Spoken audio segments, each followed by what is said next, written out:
नमस्कार दोस्तों, मेरा नाम है विजय कुमार गिरी और मैं आप लोगों का एक बार फिर से स्वागत करता हूं अपने यूट्यूब चैनल जिसका नाम है सुगा क्लासेस फॉर एग्रीकल्चर। दोस्तों, आज हम लोग पढ़ने वाले हैं एक कॉम्पिटिटिव बुक ऑफ एग्रीकल्चर जिसको निम्रा सुंडा जी ने लिखा है।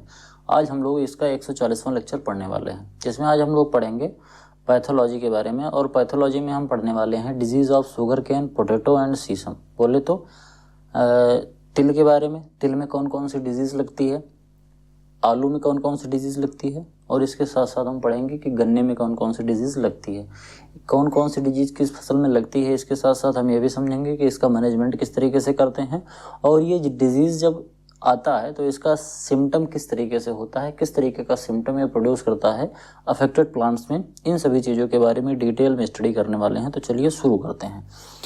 इससे पहले मैं आप लोगों को बता दूं कि अगर आप लोग बीएससी एग्रीकल्चर कर रहे हैं और आप इस समय फर्स्ट सेमेस्टर में हैं तो आप ये 8 सब्जेक्ट पढ़ रहे होंगे।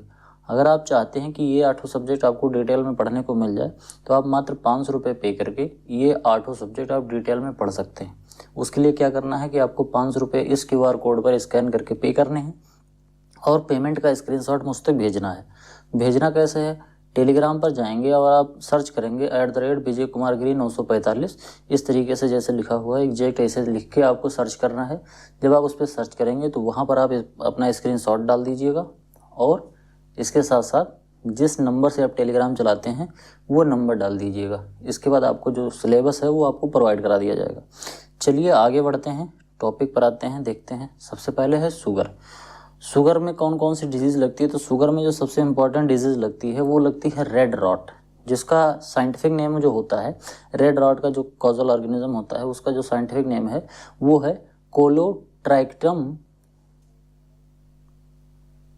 कोलोट्रैकियम फैल्केटम। क्या होता है? Colletotrichum falcatum is the causal organism of red rot. इसमें जब लगता है ये red rot disease sugarcane में, तो शुगर केन का जो प्लांट्स होता है वो किस तरीके का सिम्टम प्रोड्यूस करता है? तो ये सिम्टम प्रोड्यूस करता है, इसका जब स्टार्टिंग जो होता है वो जुलाई के महीने में स्टार्ट होता है। ठीक, ये जुलाई का जब महीना आता है यानी कि मानसून का जब सीजन स्टार्ट होता है, उस सीजन में जो गन्ना होता है उसकी ग्रोथ बहुत तेज होती है, उसकी वेजिटेटिव ग्रोथ जो होती है बिल्कुल पीक टाइम पर होती है।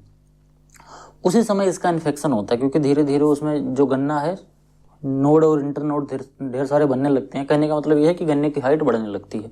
तो जब गन्ने की हाइट बढ़ने लगेगी तो गन्ने का जब फॉर्मेशन होने लगता है तो तभी ये डिजीज लगती है। इसमें क्या हो जाता है, ये redness pith inside stalk causes rapid decline in sugar cane varieties. कहने का मतलब ये है कि जब ये लगता है तो इसका जो नोड होता है और इंटर नोड होता है, ये नोड होता है और इसके बीच का जो पार्ट होता है, मतलब गांठ के जो बीच का पार्ट जिसको गुल्ला कहते हैं, वो होता है इंटरनोड। तो इंटरनोड जो होता है वहाँ पर क्या हो जाता है कि रेड कलर का पिथ बनने लगता है, और वो जो पिथ बनता है लाल लाल कलर का, उसके साथ साथ फिर क्या बनने लगता है कि सड़ने लगता है गन्ना। और गन्ना जब सड़ता है तो एक तरीके से ऐसे बोल सकते हो कि गन्ने के अंदर जो सुक्रोज होता है उसका क्या होने लगता है, फर्मेंटेशन होने लगता है। जो सुक्रोज का फर्मेंटेशन होता है तो वो एल्कोहल बन जाता है। इस वजह से वहाँ से जहाँ पर ये सड़न हो रही होती है वहाँ से ऐसे बदबू आती है कि जैसे अल्कोहल है, अल्कोहल की बदबू आती है। अगर हम इसके मैनेजमेंट की बात करें तो जब इसका मैनेजमेंट करने का सबसे अच्छा तरीका तो ये होता है कि जब हम इसकी प्लांटिंग कर रहे हों, प्लांटिंग करने का मतलब जब इसको हम क्या कर रहे होते हैं, जब इसको गन्ने को लगा रहे होते हैं, प्लांटिंग कर रहे होते हैं, उस समय हमको गन्ने का जो नोड होते हैं, गन्ने के नोड्स होते हैं यानी कि प्रोपोग्यूल्स होते हैं जिनसे हम गन्ने की बुआई करते हैं, उसको क्या करना चाहिए, हमको लाल दवा जिसको एगलाल के नाम से आता है या फिर एराटेन, इनसे इसको ट्रीट करना चाहिए। करेंगे कैसे? इस दवा को पानी में मिलाओ 0.25 का घोल बना के, इसके साथ साथ 0.25% का घोल बना लो और उसमें गन्ने का जो प्रोपोग्यूल्स यानी कि जिससे आपको प्लांटिंग करनी है, ट्रांसप्लांटिंग करनी है, उसको आप उसी घोल में लगभग 5 मिनट तक डिप करके रखो। इसके बाद फिर क्या करो कि उसकी बुआई कर दो खेत में। तो इसके अंदर जो कॉजल ऑर्गेनिज्म है वो डैमेज हो जाएगा, फिर हमारी अगली फसल में नहीं लगेगा। अगर आपकी इस करंट फसल में लग गया है तो इसको केवल आप रोक सकते हो। रोक सकने का क्या मतलब है, अगर आपको लग रहा है कि हाँ इसमें लाल सड़न रोग लग गया है तो आप क्या कर सकते हो, उसको काट सकते हो, काट के बाहर कर सकते हो, क्योंकि फिर वो धीरे धीरे नहीं तो दूसरे पौधे में फैलने लगता है। तो एक तो तरीका ये होता है। वैसे ज़्यादा डिस्ट्रक्टिव तो होता है, लेकिन क्योंकि किसान जो होता है, किसान इसके वजह से वजन में ज़्यादा कमी नहीं आती है। अगर बहुत ज़्यादा सीवियर कंडीशन में हो जाए तो फिर ज़्यादा दिक्कत होती है, नहीं तो किसानों के लिए उतना ज़्यादा है नहीं, तो किसान इस वजह से थोड़ा सा ध्यान नहीं देते। मतलब अगर फील्ड में लग गया है तो उसका क्योर नहीं करते हैं। लेकिन हाँ, अगर आपको बुआई करनी है तो आपको इंश्योर करना है कि ये वाली बीमारी ना लगी हो, क्योंकि अगर ये वाली बीमारी लगी रहेगी तो जर्मिनेशन अच्छे से नहीं होगा और अल्टीमेटली हमारा जो प्रोडक्शन है वो डाउन हो जाएगा। बात करते हैं ग्रासी सूट की। ये ग्रासी सूट डिजीज जो शुगर केन में लगता है, इसका नाम होता है माइकोप्लाज्मा। ठीक, माइकोप्लाज्मा की वजह से इसमें ये डिजीज़ लगती है। अगर हम इसके सिम्टम की बात करें तो एक्सेसिव टिलरिंग होने लगती है, यानी कि जब आप गन्ना देखोगे तो गन्ने के जितने भी नोड्स होते हैं, गन्ने के हर नोड्स पर आपको आंखें देखने को मिलेंगी। वहीं से फिर क्या होता है, स्प्राउटिंग होती है और नया गन्ना का पौधा तैयार होता है।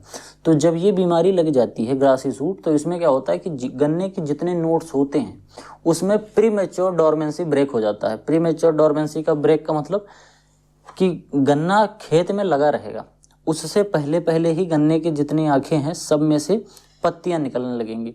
तो जब न्यूट्रिएंट डाइवर्ट हो जाएगा, क्योंकि पत्तियां निकलने लगेंगी तो जितना न्यूट्रिएंट जो गन्ने को जाना चाहिए, जिससे सुक्रोज का फॉर्मेशन होगा, वो न्यूट्रिएंट डाइवर्ट हो जाता है और पत्तियों की तरफ चला जाता है। तो इस वजह से जो गन्ने की हाइट होती है वो कम रह जाती है और इसके अंदर का जो सुक्रोज कंटेंट है वो भी कम हो जाता है। तो अल्टीमेटली हम कह सकते हैं कि गन्ने का जो प्रोडक्शन है वो डाउन हो जाता है। इसके साथ साथ स्प्राउटिंग ऑफ लेटरल बड, ये मैंने बता दिया। बात करते हैं स्मट के बारे में। Ustilago scitaminea, Ustilago scitaminea, it is also known as culmicolous smut. Culmicolous smut क्या होता है, ये ज़्यादातर सीवियर आपको देखने को मिलेगा अप्रैल, मई, जून और जुलाई के महीने में होता है और कॉजिंग 10% जूस लॉस। जो ये बीमारी लगती है इसकी वजह से 10% जूस लॉस हो जाता है। ये लगती कैसे है, इसके सिम्टम की अगर हम बात करें तो इसमें जब ये बीमारी लग जाती है पौधों में तो क्या होता है, appearance of black white like structure eight stock apex also called whip smut. ये व्हिप स्मट लग जाता है। कहने का मतलब ये है कि जो पत्तियां होती हैं, जो नई पत्तियां निकल रही होती हैं, उन नई पत्तियों के ऊपर आपको स्मट देखने को मिलता है। ये स्मट ब्लैक कलर का होता है और जिससे क्या हो जाता है कि फोटोसिंथेसिस रुक जाती है। अल्टीमेटली अगर फोटोसिंथेसिस रुक जाएगी तो जूस का जो फॉर्मेशन है वो कम हो जाएगा। जूस का formation in the sense of sucrose का फॉर्मेशन बंद हो जाएगा, यानी गन्ने के अंदर जो रस बनता है वो कम हो जाएगा। क्योंकि जब ज़्यादा फोटोसिंथेसिस होती है तभी ज़्यादा एनर्जी बनती है और वही एनर्जी स्टोर होती है जो गन्ने में मिठास के रूप में स्टोर होती है। तो अगर पत्तियां डैमेज हो जाएंगी तो फोटोसिंथेसिस सही से नहीं हो पाएगी, तो ये प्रक्रिया हो जाती है। बात करेंगे रेड स्ट्रिप जो होता है। ये रेड स्ट्रिप डिजीज जो है ये होता है जेंथोमोनास रूब्रिलिनेस। ये किसकी वजह से होता है, ये होता है long narrow red strip on leaf. इसमें क्या होता है कि लाल लाल कलर की बहुत पतली पतली सी और लंबी लंबी सी एक स्ट्रिप बन जाती है, जिसे आप ध्यान से देख सकते हो, एक धारी बन जाती है। जैसे मान लो ये गन्ना है, ये आपको इतना मोटा समय अगर गन्ना दिखाऊं तो आपको ऐसे पतली सी धारी, एक लाल यहाँ दिखेगी, एक यहाँ दिखेगी, एक यहाँ दिखेगी। कई बार ये धारियाँ थोड़ी सी मोटी भी हो जाती हैं।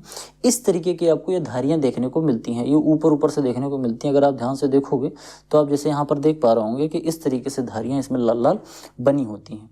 Only leaf and top shoot are affected. और इसकी वजह से क्या होता है कि केवल लीफ और जो टॉप की जो ऊपर के सूट निकले होते हैं वही ज़्यादा अफेक्ट होते हैं इस बीमारी से। फिर इसके बाद आता है एक रटून स्टंट डिजीज जो फैलता है कल्वी वेक्टर जाइली सब स्पीसीज जाइली। कल्वी वेक्टर जाइली भी इसको हम कह सकते हैं।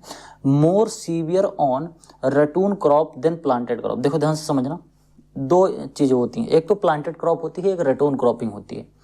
गन्ने में कई बार पूछा जाता है कि रटून क्रॉपिंग होती क्या है, ध्यान से समझना। जैसे मान लो कि एक बार हमने प्लांटिंग कर दी, एक बार हमने क्या किया, प्रोपोग्यूल्स लगा दिया और उसको फिर गन्ना तैयार हो गया। जब वो गन्ना मैच्योर हो जाएगा तो उसको फिर हम क्या करेंगे, काट के सेल कर देंगे, बेच देंगे। इसके बाद उसकी जो जड़ होती है गन्ने की वो ज़मीन के अंदर पड़ी रहती है। फिर कुछ दिन बाद क्या होती है कि उन्हीं जड़ों से फिर से आँख निकलती है और फिर से एक गन्ना तैयार हो जाता है। यानी कि एक बार बुआई होती है तो जिसको पेड़ी कहते हैं, और सॉरी नाम तो हमें याद नहीं आ रहा गांव में क्या कहते हैं, हाँ, एक गांव में होता है बुआरी कहते हैं, यानी कि पहला जो प्लांट निकल रहा है वो उसको बुआरी कहते हैं, और दूसरा जो होता है उसको कहते हैं पेड़ी, यानी कि उसमें बुआई नहीं होती है कि ऊपर का पार्ट काट लिया गया है तो वहीं बगल बगल से पौधा निकल जाएगा। उसमें सोइंग एक तरीके से कह सकते हो, सोइंग या फिर ट्रांसप्लांटिंग उसमें नहीं करते हैं। तो वो जो निकलता है उसी को हम बोलते हैं रटून क्रॉपिंग, ये रूट से ही निकल रहा होता है। तो ये ज़्यादातर रटून क्रॉप जो होती है, यानी कि जो दूसरे साल वाली फसल होती है, उसमें ज़्यादातर देखने को मिलता है इस तरीके का सिम्टम। इसमें क्या होता है, पिंक कलर का डिस्कलरेशन होने लगता है वेस्कुलर जो बंडल्स होती है नोड के पास, यानी कि नोड के पास जो संवहन ऊतक होते हैं यानी जाइलम फ्लोएम जो होते हैं वो धीरे धीरे पिंक कलर के हो जाते हैं, और इनका जो नोड होता है थोड़ा छोटा हो जाता है। तो ये होता है जिसको हम बोलते हैं रोटून स्टंट डिजीज। इसमें जो ग्रोथ होती है गन्ने की वो रुक जाती है, क्योंकि इसके जो नोड्स होते हैं यहाँ पर जाइलम फ्लोएम जो होते हैं वो चौक हो जाते हैं, अच्छे से काम नहीं करते हैं, तो धीरे धीरे वो पिंक कलर के हो जाएंगे। और संवहन बंडल जब काम नहीं करेंगे तो क्योंकि जो यहीं पर से सेल डिवीजन ज़्यादा होता है, यहीं सेल डिवीजन होने की वजह से वो गुल्ले बड़े होते हैं, गुल्ले मतलब इंटरनोड्स बड़े बड़े होते हैं। लेकिन जब ये नहीं हो पाएगा तो सही से तो बढ़ेंगे नहीं, फिर नोड बड़े नहीं होंगे, तो यानी छोटे छोटे नोड्स बन जाते हैं। कई बार ये वैरायटी पे भी डिपेंड करता है, लेकिन अगर ये डिजीज़ लग गई तब तो नोड छोटे ही रह जाएंगे, तो ये प्रॉब्लम होती है। इसके साथ साथ गमोसिस डिजीज लगती है, काफ़ी कम लगती है, जेंथोमोनास एक्सोनोपोडिस वेस्कुलोरम। तो ये क्या होता है, गमोसिस का मतलब होता है गम निकलना, गम का मतलब गोंद। जब पौधे में कोई ऐसी डिजीज लग जाती है, अनीज हो जाता है पौधा, तो उसमें से एक सिक्रेशन निकलने लगता है, जो कि बाद में धीरे धीरे, पहले तो लिक्विड फॉर्म में निकलेगा, लेकिन जैसे ही बाहर आएगा वो धीरे धीरे सूखने लगता है, सूख के फिर एक गम बना लेता है जिसको गोंद कहते हैं। आप लोगों ने देखा होगा, ये हमको ज़्यादातर देखने को मिलता है नीम के पौधे में, देखने को मिलता है इस तरीके से, और अलग अलग कई पौधे हैं उसमें देखने को मिलता है, सिट्रस में देखने को मिलता है। तो ये गमोसिस होता है, इसमें जो गम निकलता है यानी कि जो रेजिन निकल रहा होता है पौधे से, वो बाहर आके सूख जाता है और इस तरीके से बन जाता है। गन्ने में काफ़ी कम होता है, बहुत कभी बार देखने को मिलता है। जब ये हो जाता है तो रेड फेब्रोवेस्कुलर टिश्यू बन जाता है, यानी कि लाल लाल कलर का फेब्रोवेस्कुलर टिश्यू गन्ने के अंदर देखने को मिलता है। ग्रासी स्टंट की बात करें तो ये भी एक फाइटोप्लाज्मा के द्वारा फैलने वाला, ये फाइटोप्लाज्मा से होने वाली जो बीमारी है ग्रासी स्टंट बोलते हैं, और ये फैलता है ब्राउन प्लांट हॉपर की वजह से। जो राइस में ब्राउन प्लांट हॉपर लगता है, उसी ब्राउन प्लांट हॉपर की वजह से ग्रासी स्टंट लगता है। इसमें क्या होता है कि जो गन्ना होता है उसकी हाइट बिल्कुल नहीं बढ़ती है, उसकी हाइट छोटी रह जाती है, और खूब छोटे छोटे नोड्स होते हैं, और हर नोड्स पर आप देखोगे तो ढेर सारी जड़ें निकली हुई होती हैं। तो इसमें गन्ने की हाइट जो होती है वो घास जैसी हो जाती है, इसीलिए इसको बोलते हैं ग्रासी स्टंट। जैसे आप लोगों ने, मैंने पढ़ाया था पैडी में, धान में जब पढ़ाया था तो उसमें बताया था कि जब उसमें ग्रासी स्टंट लगता है तो धान की हाइट काफ़ी छोटी हो जाती है, मतलब ब्रांचिंग तो ढेर सारी होगी, यानी टिलरिंग तो ढेर सारे हो जाएंगे, टिलर ढेर सारे निकल जाएंगे, लेकिन हाइट नहीं बढ़ती है। तो हाइट नहीं बढ़ेगी तो बाद में उसमें फिर क्या होता है, इन्फ्लोरेसेंस नहीं लगेगा और धान नहीं होगा। इसी तरीके से इसमें भी होता है, हाइट छोटी रह जाएगी। तो अगर हाइट छोटी रह गई तो जब हाइट बढ़ता है तभी नोड और इंटरनोड ढेर सारे होते हैं, और तभी गन्ने में रस होता है, तभी हमारा प्रोडक्शन बड़ा होता है। लेकिन अगर वही नहीं होगा तो हमारा प्रोडक्शन अल्टीमेटली डाउन हो जाता है। तो ये होता है ग्रासी स्टंट। बात करते हैं सेट रॉड या फिर पाइन एप्पल डिजीज। ये जो होता है ये फैलता है क्रेटोसेस्टिस पैराडॉक्सा। क्या होता है, क्रेटोसेस्टिस पैराडॉक्सा कॉजेज रोटिंग ऑफ केन सेट। जो केन के सेट्स होते हैं उसमें धीरे धीरे से रोटिंग होने लगती है, तो ये बीमारी लगती है। इसके बाद बात करते हैं हम पोटैटो डिजीज़ के बारे में। कहने का मतलब ये है कि आलू में कौन कौन से डिजीज़ लगती है। आलू में जो सबसे इम्पॉर्टेंट जो डिजीज़ लगती है, बहुत डिवास्टेटिंग डिजीज़ होती है, बहुत ज़्यादा सीवियर होता है, वो डिजीज़ होती है लेट ब्लाइट। लेट ब्लाइट का जो कॉजल ऑर्गेनिज्म है, उसका जो साइंटिफिक नेम है वो है फाइटोप्थोरा इन्फेस्टांस। क्या होता है, फाइटोप्थोरा इन्फेस्टांस। इसी की वजह से पोटैटो में, जिसको हम लेट ब्लाइट बोलते हैं, यानी कि पछेती झुलसा रोग बोलते हैं, मोस्ट डिस्ट्रक्टिव पेस्ट होता है पोटैटो में और टोमेटो में, ये दोनों में ज़्यादा लगता है। इस तरीके का सिम्टम इसमें जो पछेती झुलसा लगता है, तो इस तरीके का सिम्टम पत्तियों पर होने लगता है। पत्तियों के जो टिश्यूज़ होते हैं वो धीरे धीरे क्या हो जाते हैं, ये डैमेज होने लगते हैं। इसका सिम्टम की अगर बात करें, appear in late in the season during flowering, ये फ्लावरिंग के टाइम पे आता है, यानी कि लेट ब्लाइट होता है तो थोड़ा लेट से आता है, अर्ली ब्लाइट थोड़ा जल्दी आता है। यही दोनों में डिफरेंस होता है, बाकी थोड़ा सा सिम्टम में भी डिफरेंस होता है। ब्राउन स्पॉट लीफ पे देखने को मिलता है जो कि इरेगुलर पैचेज के होता है और धीरे धीरे बाद में या फिर ब्राउन से ब्लैक कलर का हो जाता है। स्टार्टिंग में पहले ये ब्राउन कलर का होगा, फिर धीरे धीरे ये ब्लैक कलर का होता जाएगा। और ये जो होता है वो इरेगुलर शेप का होता है, मतलब ना तो सर्किल होगा और ना ही कोई ऐसे शेप का होगा, इरेगुलर शेप का होता है, कोई इसका फिक्स शेप नहीं होता है।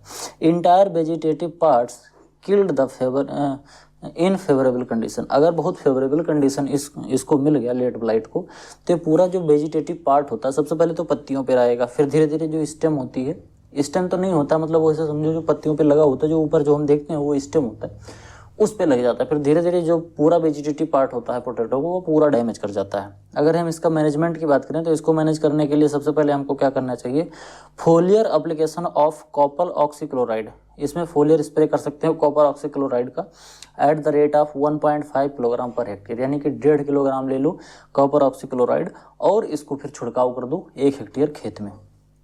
या इसके साथ साथ आप कर सकते हो मैंकोजेब 2 किलोग्राम का लेके 15-15 दिन के अंतराल पर 2 से 3 बार इसकी स्प्रे कर दोगे मैंकोजेब की, तो भी जो हमारी फसल है ये बछेती झुलसा से बच जाएगी। बात करते हैं अर्ली ब्लाइट, अल्टरनेरिया सोलेनाई की वजह से होता है। एक चीज़ मैं आप लोगों को बता दूं, ये दोनों बहुत ध्यान से याद कर लेना। अब देखो मैं बताऊं कि कैसे मैंने याद किया है। मैं ज़्यादा कंफ्यूज होता था फाइटोप्थेरा इन्फेस्टांस में और अल्टरनेरिया सोलेनाई में कि कौन सा अर्ली ब्लाइट है कौन सा लेट ब्लाइट है। तो मैंने याद करने का बहुत अच्छा तरीका बना लिया था। जब आप इंग्लिश अल्फ़ाबेट पढ़ोगे A to Z ABCDEFG, तो अल्टरनेरिया जो है वो ए है, ए पहले आता है, ए क्या आता है पहले आता है, तो अर्ली भी पहले आता है, ई मतलब पहले, ए मतलब पहले वाला पहले आता है, तो यानी कि अल्टरनेरिया सोलेनाई जो है वो पहले आता है, पहले वाला झुलसा है, यानी कि ये अर्ली ब्लाइट है। और लेट ब्लाइट क्या होता है, ये फाइटोप्थोरा, क्योंकि ये पी बाद में आता है, तो पी ABCD में पहले पी आएगा लास्ट में, फिर बाद में नीचे जाके फिर पी आता है ना, तो पी से फाइटोप्थेरा इन्फेस्टांस। इस तरीके से याद कर सकते हो कि अल्टरनेरिया सोलेनाई जो होता है वो क्या होता है, वो अर्ली ब्लाइट होता है, और फाइटोप्थोरा इन्फेस्टांस जो होता है वो लेट ब्लाइट होता है। ये याद कर लेना, काफ़ी ज़्यादा कंफ्यूजिंग होता है क्योंकि नाम सिमिलर से हैं, लेट ब्लाइट और अर्ली ब्लाइट, इस वजह से इसके जो कॉजल ऑर्गेनिज्म है उसमें काफ़ी ज़्यादा कन्फ्यूजन हो जाता है। तो कन्फ्यूजन ना हो इस वजह से मैंने ये ट्रिक बता दी है, इसी तरीके से मैंने याद किया है। अगर आपको याद हो जा रहा है तो कोई टेंशन वाली बात नहीं है। Appear earlier than late blight, ये लेट ब्लाइट से थोड़ा पहले ही आ जाता है। इसके सिम्टम की बात करें तो concentric ring on the leaf lamella, targeted broad appearance, ये ध्यान से समझना। इस तरीके से इसमें सिम्टम देखने को मिलता है।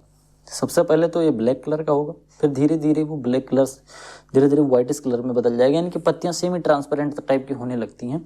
ये होता है आपके अर्ली ब्लाइट का सिम्टम। इसको मैनेज करने के लिए मैंकोजेब जो आता है 0.2% का घोल बनाकर इसका छिड़काव कर दोगे तो आपका अर्ली ब्लाइट से निजात मिल जाएगी। बात करते हैं ब्लैक स्कर्प। ब्लैक स्कर्प इस तरीके से होता है जो कि फैलता है राइजोक्टोनिया सोलेनाई की वजह से ही।